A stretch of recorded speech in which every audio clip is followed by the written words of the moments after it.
I've been experiencing different healing cycles for a few months now, and it's been consistent where I'll experience a heavy feeling out of the blue. Then, after a few days, I'll be led to explore that, asking myself why I feel the way I do. Each time, this has led me to deeper healing. Then I experience a certain level of release of those wounds that I wasn't even aware were rooted so deeply within me, hiding beneath the surface in my subconscious. I mean, most things I knew were there on a surface level, things like sexual abuse from different people when I was a child, verbal and physical abuse that I went through with my mother as a child and a teen, which stayed with me throughout my life until my awakening, actually, when I was led through healing with that and many other things. But just using that as an example, in the earlier stages of my journey, I went through healing concerning self love and faced some of those things, mostly concerning my mom. And I figured there would be more to go through with healing, but I didn't know what to expect. And frankly, I didn't give it much thought because for the most part, I felt fine. That's just the way I thought of it. I'm like, I'm fine. Because I have a good relationship with my mom now, but I didn't realize how the foundation of that conditioning that came through those traumas and wounds was still affecting me. And even though I felt forgiving, that conditioning still shows up sometimes in many of my behaviors and habits. So recently, I was led to look up how self worth and self love are different because I always thought of them as interchangeable, even though it's been expressed to me through my higher self that they are somewhat different. But self worth is defined as feeling worthy of love, whereas self love is defined as loving yourself because you feel worthy. And I hope you'll hang in here with me because what I want to share is a resetting of a template. So I started working on this video a few days ago, which was in the middle of a healing cycle where self worth was being highlighted for me. And I knew this was a really big one because of downloads I'd received when I first began growing with awareness of my higher self and my journey as a shared soul. I knew intuitively that self worth would be a part of a big growth spurt later in my twins' journey because of what my higher self told me. I thought of it, as being through my twins' growth and that it would be my twins' most challenging growth.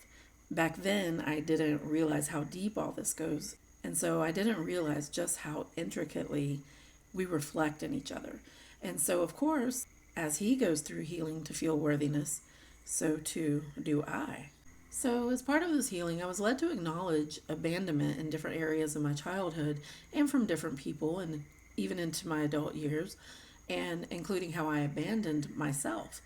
And this led me to look at my interactions with my twin and how I used to feel inner turmoil concerning him. But I'm constantly reminded how he's my mirror, like that's always being shown to me. So when I met my twin in my mind, I saw him as promiscuous, just looking for sex with as many women as he could get with, even though I could see his heart from the very beginning. But I doubted that I could ever trust him because of what I thought of him. And I wasn't imagining it, like this was part of his 3D reality. And this took some time to shift my ego into balance with what I was getting intuitively, finding peace with what I saw in his heart or what I saw as his potential versus what I actually saw in 3D. Not only did I realize this unconditional love I have for him is an innate part of me because of the healing I was experiencing, and it helped me to see that, which helped me to understand why I did the things I did and why he did the things he did, but also to understand with my mind that unconditional love is actually possible because I used to think that it wasn't possible for humans. And that's an aspect of our spiritual growth, getting a grasp on unconditional love with our mind, like bringing our mind on board with our heart. Since I'm the spiritual conduit, this growth is part of my ascension, which he mirrors by grounding it, by applying it through a balance of our soul design. It's part of our heart chakra, getting back to its intended vibration. So, as I've been going through these feelings, I realized my struggle with my self worth and how I could see the many ways it had manifested in my life, especially when I met my twin. Like, that's probably the worst it ever was for me. But through the spiritual love, I experienced its soul recognition. I went through immense transformations following that. But as this healing cycle came in, I started feeling doubt in myself again. And it's not that I doubt my journey or even my oneness with my twin, but my ability to do whatever it is that, quote unquote, needs to be done. Like I kept coming back to that. In order for me to succeed in life, in my journey, whatever, even coming together with my twin, like I've recently felt as though I can't change enough to be continually balanced in my life or to have a successful relationship or be motivated enough to achieve certain dreams or goals. It just kept coming to my mind that I'm not good enough for him.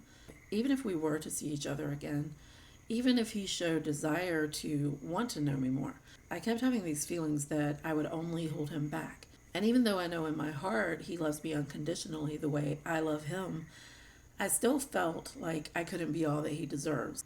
Since part of growth from the heart means we're growing and healing simultaneously, I believe my feeling this lack of worth is reflecting in him right now as well. And for me, this has been coming in through my lower three chakras, which is where the feelings have led me through healing. So this is mirroring in him. And there are different ways we mirror, such as through polarity, or it could be directly. Through polarity, this would mirror in his upper three chakras, which might be opening him more to believing that there's more to our existence than what we sense here, and that he can feel worthy in that higher power, maybe recognizing changes in his life as a spiritual journey.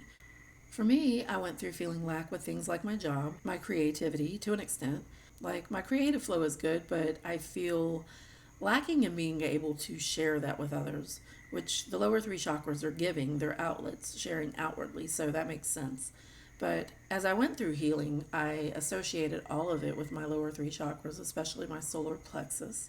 Like I felt how my root chakra was off from its intended vibration from things like not feeling protected by my parents for many reasons, which took from my worth when I was a child, not feeling stability after my parents divorced when I was 5. We moved every few years, so I never stayed at the same school for long. I never had long term friendships. Not feeling accepted by my stepfather. Like my relationships with both of my fathers have always felt like it came mostly out of obligation rather than from their heart. That can show up in all of my chakras in different ways, but I feel specifically how those imbalances are in my root chakra. And it goes into my sacral chakra as well, also being affected by sexual abuse. Like, I remember feeling disgusted when I wore a bathing suit in front of other people, even all the way back to when I was 5 years old, which was when that abuse occurred. And I remember that because I experienced that feeling in my gut and abdomen for most of my life when I felt too exposed or uncomfortable in that way. But there are other areas, like the sacral reflects the third eye chakra, so when my intuition was denied because of conditioning, that affected my sacral as well. And then the biggest one is my self worth being largely in my solar plexus. And most of that wounding came from my mother, who had her own wounds of this kind and still does. And even though she's very affectionate and loving, she was also very strict and controlling when I was a child and constantly worried about how others saw her. So she tried to control this part of me as well by conditioning me to believe that my appearance was everything and that my worth was in my appearance. So she's really into healthy eating and exercise. And I mean, there would be things like if she saw me reach for something with sugar, I got a lecture on what sugar does to the body or how it won't help me lose weight. And I hit puberty at 9 years old, and she was so afraid of me becoming fat that it was thrown in somehow, some way, probably every single day. Like, I remember her telling me when I was 10 that no one would ever love me if I was fat. So I went through these feelings, which helped me dig into where these wounds are stored. And in doing so, my healing can take place because now I'm aware of it and I'm acknowledging and allowing. That's physical and spiritual, acknowledging and allowing. So I'm acknowledging and allowing those areas to come to light, including the wounds themselves. And as I went through this, all these feelings and allowing healing, my higher self told me that all of this that I saw as diminishing my worth, I heard none of that is tied to my worth. And I got a direct message shortly after that that actually had me teary eyed the whole time because it was so much of what I had gotten. And it was a teaching at church, which was that my self worth is not defined by the things I do or what's happening to me or what's happened to me or my accomplishments and such or how I think people perceive me. It's in my soul design. My worth is in my creation, who I'm created to be. That's felt through our heart, living from our heart. And even if I'm not doing that, it doesn't change my worth. It's simply my awareness of it, which is also linked to my receptivity, that I know my worth. So I wanted to share my experience with this because I feel like it's a key for opening a door to something greater. I can feel it's important for our growth. And remember that word key, because as I was working on this video, I did question, how do I get to that place of feeling my worth? How do I attain that? Because I would love to feel worthy with little doubt or no doubts, but I'm certain that it's not something I can just make myself feel.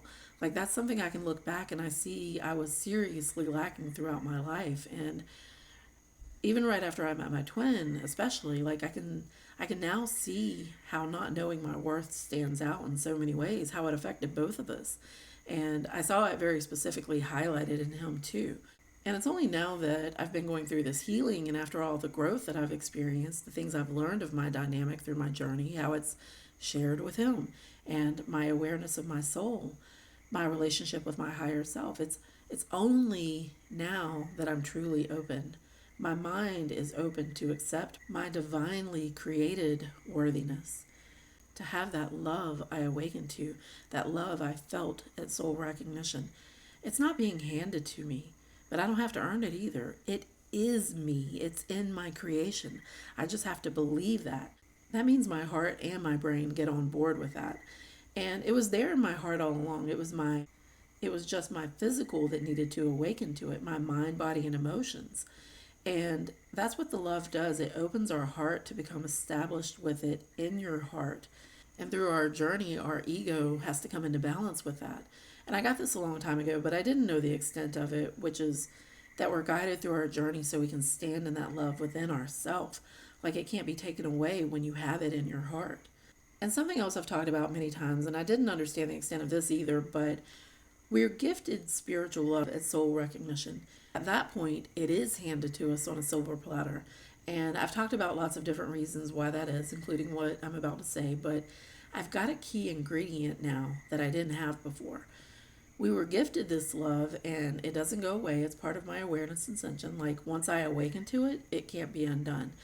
It's in my heart and his, and it always was, but I wasn't open to it because I wasn't aware of it as the oblivious soul. And my twin likely comes into his awareness of it differently. But I was given this love that is like nothing I've ever experienced before. To feel from my heart the way I feel for him, my journey has guided me to feel that for myself too. Because in my mind, I never knew that I could feel that way for someone, let alone myself. And any ideas of love that I previously had, which had come from societal constructs of love, I had long let go of. Like, I believe that I can have a relationship because of so much of the damage that had been done that I thought, one, it's too late for me, and two, that I was so far beyond broken that I couldn't be repaired. I did have some small hope, but I felt like it could never be what it could have been. So, as I was built back up through knowing this love exists within me, I came to know that it can never be taken away from me, but to go a step further. And I feel this is really big. It's the key. The key is in knowing my worth. Because in knowing my worth, knowing I was made for this love, from it and through it, I am it as my unique divine frequency of soul. That's my divinity. And because we share our soul, it's my twin flames too. And for a long time, I thought I had to be fairly balanced with my soul in order for our energy to be balanced enough to be in each other's presence. Me still trying to have some sort of control in all of this. And I did have to go through growing and healing because of the awareness I get through that. But through that, I'm coming to know my worth. And that's something that I've often shared from my journey, which is that we're not meant to force our growth and healing. I mean, sure, there are lots of suggestions and techniques, self-compassion or practices that help to build self-worth and so on. That's us taking our route. And I don't think that's wrong. That can be supportive of our growth, trying to figure things out, working on healing, seeking therapy and all that. But my spiritual journey has led me in the direction of allowing and being open to receiving what my soul is guiding me towards rather than me trying to make my own way. because my soul gets into the core of my healing because it's coming through spiritually to do what it does naturally. It's in its divine design. My healing is in its divine design. That physical and spiritual is working together in every part of my journey, including mine and my twins' healing. I just got to be open to it to allow it to do its thing, and it shares with my twin. And while I believe the FI is led through most of the healing, the MI is led through some of that too. But it always is shared between us. And allowing my journey, which is me being receptive to my higher self, I get to experience the spiritual side of things, which builds trust with my higher self. Because if I make things happen by trying to work through them only from a 3D perspective, that doesn't really build trust in my higher self. And that applies to allowing the spiritual side of healing as well, which is the powerful source of healing. Because while healing is both spiritual and physical, it's more powerful in its divine flow. It's us in the physical tapping into our divinity, being in our soul design. And there's so much that's tied into that. Like, I believe that it's even down to our DNA and why, when we're not in divine flow, our bodies begin to have trouble healing because it's relying more on the physical means, which our spiritual coding is in our body, it's in our blood, our heart and DNA, our mitochondria. It's a part of our entire design. But when we're so heavily imbalanced, unaware of our spiritual power as physical beings, our body gets out of balance with that. So, how I mentioned self-worth being a key, I received something through my healing, which is that it's not only that definition of feeling love for ourselves because we feel worthy, like that's the physical or 3D side of it as I see it.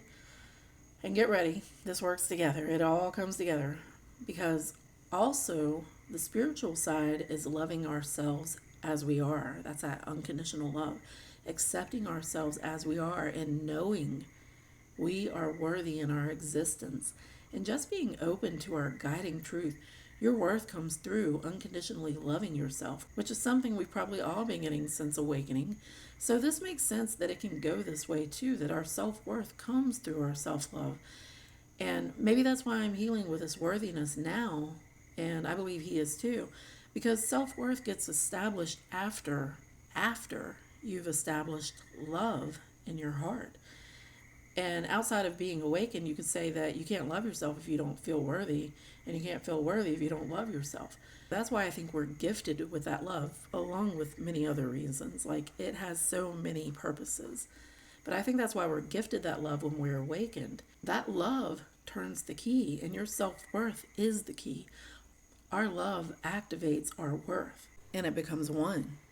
Through accepting ourselves as we are and allowing space for ourselves without judgment, we open the door to ourselves to flow freely in our divinity.